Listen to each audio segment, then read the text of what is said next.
Here are some things that I do not do or believe after being a therapist for 8 years, but that I was taught to do and believe as a new therapist. Not going anywhere where my clients are or where they might be. I was taught in my first year of being a therapist that if my clients were possibly going to certain restaurants or workout studios, that I had to avoid those places. I do not believe that you should change your lifestyle in order to potentially not run into clients. I think that that's just kind of unrealistic, and my job is not going to affect my entire life in the way that I live my entire life.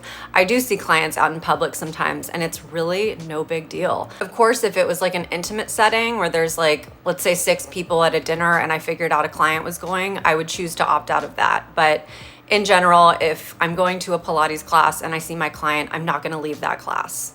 Feels more awkward to me. Not disclosing details about myself when clients ask.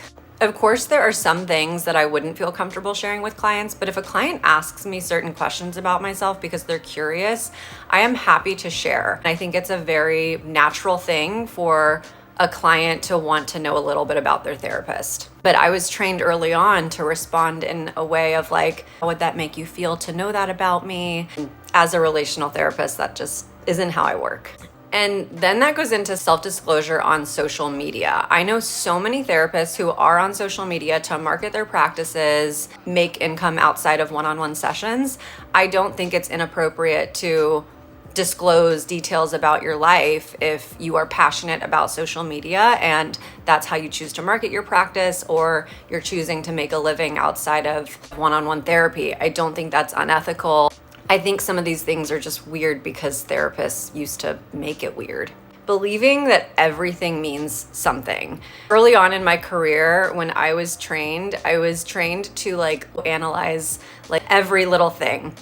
And I don't like doing that. I think there's just some stuff better left. If it's not that relevant to the work that we're doing, then let's not spend that much time on it.